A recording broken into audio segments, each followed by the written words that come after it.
shift gears, or at least attempt to a lighter topic, which is, of course, is Jeffrey Epstein and the ongoing corruption of our government by a sexual blackmail network.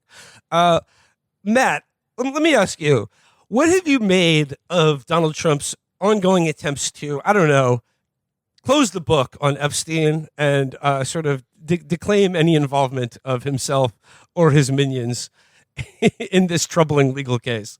I mean, they're dabbing on it. Just straight up. Just straight up. They are dabbing hard. It's a cosmic end zone dance. Like you think out power, you fucking suck, you idiot. Oh yeah, Trump, you will expose the corruption. Losers. Hitting the gritty in the end zone very much. Mm-hmm. I did enjoy this article, or there were some reports from over the weekend or last week that basically the Donald Trump Brain Trust was being assembled at like a weekend retreat to sort of, I don't know, strategize about what to do about this. This is from CNN. Top Trump officials discussed Epstein at White House meeting Wednesday night. A much anticipated meeting between Attorney General Pam Bondi, FBI Director Kash Patel, Vice President J.D. Vance, and others was moved from Vance's residence to the White House Wednesday night after intense media coverage. They discussed a number of topics, including the Jeffrey Epstein case and potential next steps. The administration's handling of the Epstein case, as well as the need to craft a unified response, was expected to be the main focus of the dinner. What a brain trust to assemble. Like, I need to get my attorney general and head of the FBI on the same page here about what's the company line on all of this. He's getting brain trust. I mean, like, this is partially related, but like, it's only recently dawned on me that Kash Patel had like the only experience he had of law enforcement before becoming director of the FBI was being investigated by the FBI, which I suppose gives him some insight into law enforcement. But like, how did this goggle-eyed freak, like, what was his deal before he became director of the FBI? Because I feel like everyone else in the Trump orbit, no matter how farcical their nomination to a cabinet position is, I feel like I kind of knew who they were. But like, where the fuck did this Kash Patel guy come from? Felix, do you have any idea? Well, yeah, he was like a lawyer for, I think, someone on the Trump NSC, or a lawyer for like the NSC itself. And his biggest claim to fame before this was, he was chief of staff to Trump's Secretary of Defense, his last one, Chris Miller, for like 2 months at the end of Trump 1. But his main claim to fame was that he was at like a federal trial or hearing for January 6th, and the judge yelled at him for wearing a vest and not a suit, and then told him to go upstairs and put a tie on. And Cash went, "Yes, sir." So I don't know. I guess that made a really good impression on people. I don't know why, but yeah. Now he he gets the grand prize of going on Joe Rogan and being like, "Hey, you trust me, right? You have all the reason in the world to trust me. I would tell you if something weird was going on here." I think it was like Sean Hannity. He was a big fan of his, and I think he was the one who recommended him for the National Security Council. Yeah, I mean, he didn't have as big of a profile as Dan Bongino, who was a huge star before. Yeah, Bongino, he's a star. I wanna be like Dan Bongino. And honestly, I don't know why why isn't Bongino the head of the FBI? Why isn't he the director of the FBI? Kash Patel should be in the basement working on the fucking X-Files or something. Like, this guy's a nobody. Get Dan Bongino in there. Bongino, Bondi, Vance. Just a little dinner party to discuss, hey, what are we going to do about our boss? and his, his past associations and friendships. But like I said, I have been enjoying, like, all of the stuff that they're throwing out there to, like, sort of move on from this. Like, Trump's going to send the National Guard to Washington, D.C. or something because Big Balls got carjacked or something like that. So now he's like, today they said all crime in Washington, D.C. is over. It will end now, which I think that's always a good metric to set yourself up for success. So like, if even one crime happens in Washington, D.C. over the next week or so, I think they will be conclusively revealed as frauds. And I expect everyone to abandon and sort of give up on their support for this criminal, fraudulent administration. I mean, like everything with Trump, it's a repeat of a repeat. We already saw. I mean, I know it's different with like the question of DC's statehood and federal status, right? But I feel like we already saw this entire thing with like deploying the National Guard and then the Marines in Los Angeles. In that instance, it just sort of ended with a whimper because like neither the Marines nor the National Guard really wanted to be there. And it's just really isn't in their purview to act as like, I guess now like Judge Dredd for like major American cities. I don't know. It's just hard to like, that is the curse of the Trump administration now, is that just like anything they do, whether it was like previously planned or not, it is going to look like they're trying to distract from like Donald Trump going to like a dedication ceremony at the Tomb of the Unknown Soldier and just screaming, "I'm not a pedophile" during the moment of silence. Yeah. Well, one thing is certain, Epstein ain't going away. And the ongoing coverage of this has led to some good articles. Like I wanted to highlight this one from just last week. This is sort of from sort of a real estate perspective. You know how you know how you like when you're walking around a neighborhood, you like to look at the houses and then go on Zillow and see like, gee, I wonder how much that house costs. I mean, I would say you would do that if you're a girl. I've never done that personally, but I've noticed that girlfriends and wives love doing that. So I'd like to share now with you. This is from the New York Times from last week. A look inside Jeffrey Epstein's Manhattan lair. Always good when the place you live is described as a lair. You know that you're being remembered well. You're probably a good guy. You've certainly done nothing wrong. It says here, in his 7-story townhouse, the sex offender hosted the elite, displayed photos with presidents, and showcased a first edition of Lolita, according to previously unreported photos and letters. As a gift for Jeffrey Epstein's 63rd birthday, friends sent letters in tribute to the wealthy financier and convicted sex offender. Several shared a common theme, recounting the dinner gatherings that Mr. Epstein regularly hosted at his palatial townhouse on Manhattan's Upper East Side. Ehud Barak, former Prime Minister of Israel, and his wife noted the great diversity of guests. There is no limit to your curiosity, they wrote in their message, which was compiled with others in January 2016. Yeah, he's chai curious. You are like a closed book to many of them, but you know everything about everyone. Yeah. By the way, you don't operate a blackmail ring for our country's intelligence agency. Wink, wink. I guess you could say a little bit of Uter is inside all of us right now. In fact, you might even say we just ate Uter and he's in our stomachs right now. Wait, scratch that one. It says here, the media mogul Mortimer Zuckerman suggested ingredients for a meal that would reflect the culture of the mansion. Soylent Green, and no, it says here, a simple salad and whatever else would, quote, enhance Jeffrey's sexual performance. And my favorite of these reminiscences, and the director Woody Allen described how the dinners reminded him of Dracula's castle, where Lugosi has 3 young female vampires who service the palace. What the?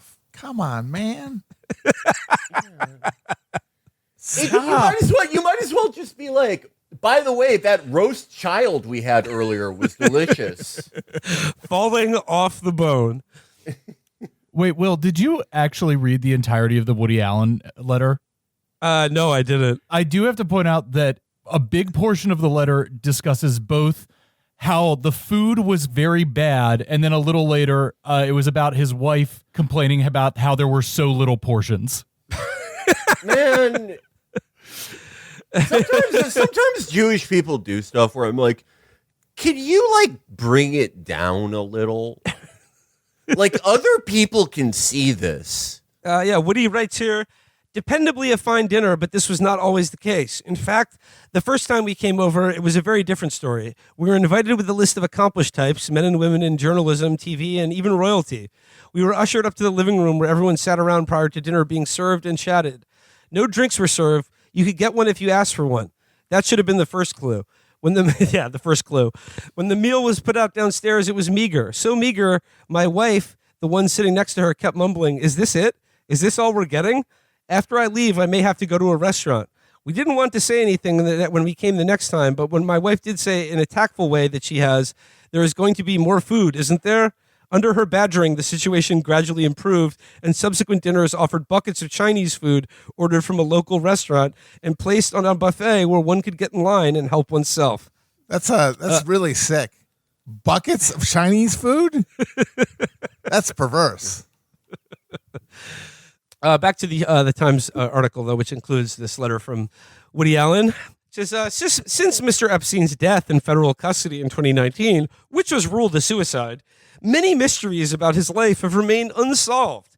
How did he amass a 9-figure fortune?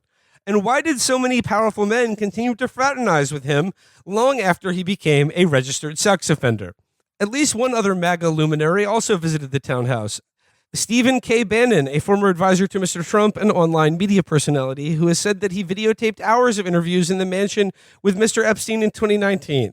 Framed photos of Mr. Bannon, including a mirror selfie snapped by Mr. Epstein, were kept in at least 2 rooms in the mansion. The townhouse was one of 5 properties around the world owned by Mr. Epstein. After his release in 2009 from a Florida jail where he served 13 months for soliciting prostitution from a teenager, the mansion served as both a personal hideaway and a salon where he could hold court with accomplished intellectuals, scientists, and financiers, according to legal records and interviews with people who frequented the home. The visitors considered Mr. Epstein fun, smart, and curious. Another perk, getting to mingle with the young, attractive women who roamed the property and worked as his assistants. like they roamed the property like they were like buffalo on a ranch or something. Yeah, free range sex slaves, I guess. Yeah. Now we all know. I remember talking to you guys about this years ago, but it says dozens of framed prosthetic eyeballs line the entryway. A sculpture of a woman wearing a bridal gown and clutching a rope was suspended in a central atrium. The prosthetic eyeball collection is really curious, and like especially considering all the allegations that everything was videotaped in this house and that there were security cameras everywhere. The entryway to the house showing you like dozens and dozens of glass eyes looking at you. Once again, a little on the nose for Mr. Epstein. But then again, like you said, like all of his dinner parties and like the birthday messages were like, "We had such fun doing all the secret things together, Jeffrey. Life is indeed an enigma and a wonderful secret that we all must share." Yeah. There was Mr. Epstein smiling alongside Pope John Paul II, Mick Jagger, Elon Musk, and Fidel Castro.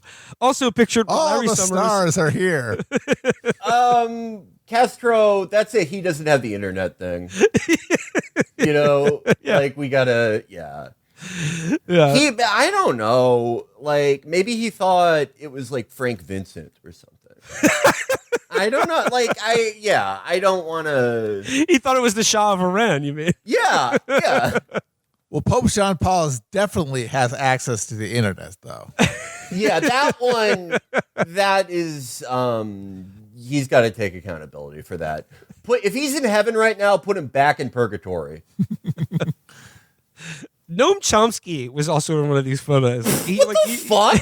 Like no, I don't mean the photos. But like he was definitely at the apartment one time. I guess it was through like the MIT or Harvard connections. I'm not sure. A cunning linguist. Yeah. Nearby was the photo from 2000 showing Mr. Epstein with Mr. Trump and the future First Lady. Mine is Ms. Maxwell. Next to that was a framed dollar bill signed by Bill Gates, possibly as payment of a bet. I was wrong, the Microsoft co-founder wrote over George Washington's face. I wonder what the bet was.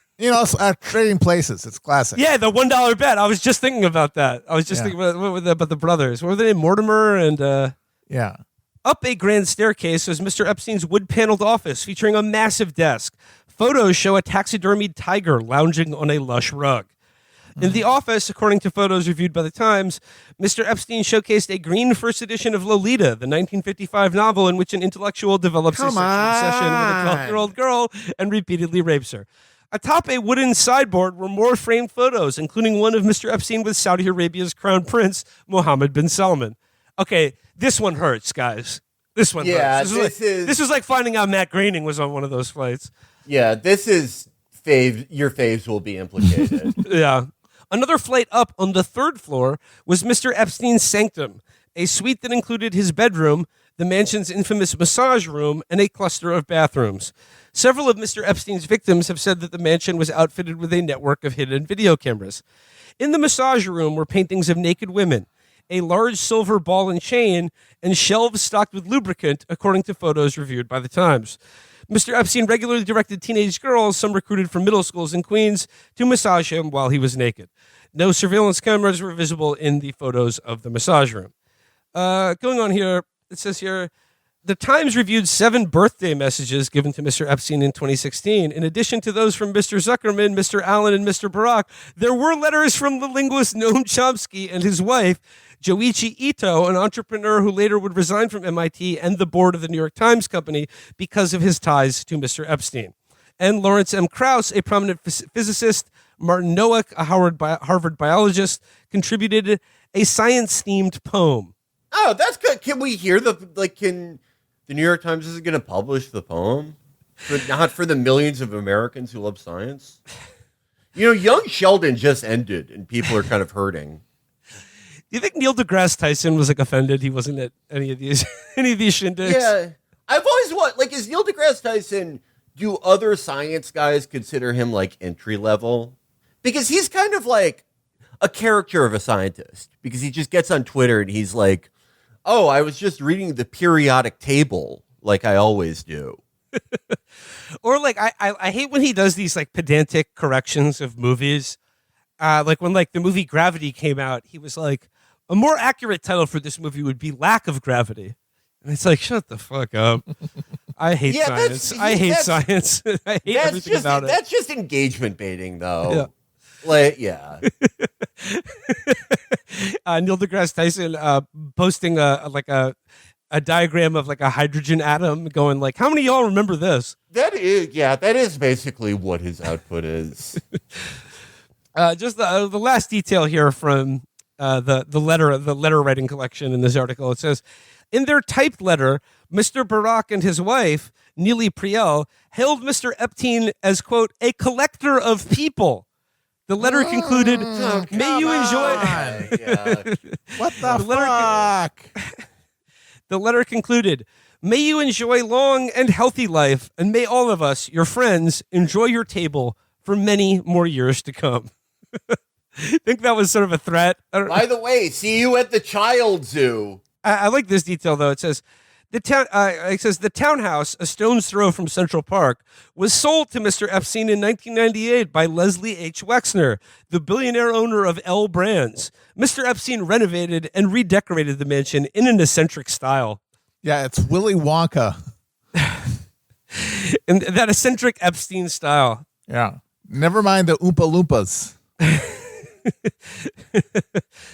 Don't ask what happened to Veruca Salt, by the way.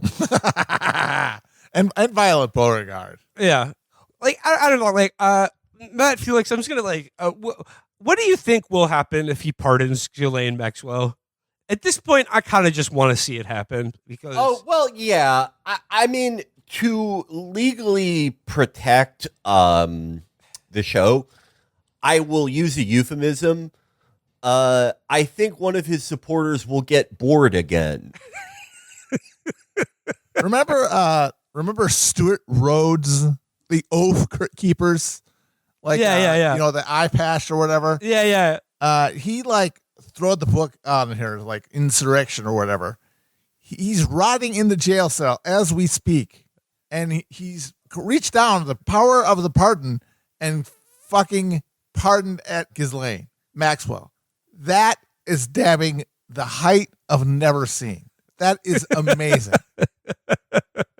It's like Michael Jordan. It's unbelievable. Masterclass. Greatness. We are witnessing greatness. Yep, Yeah. Exactly. Do you think that it would be, because there'd still be guys who are nope, still on the Trump train. A lot of people.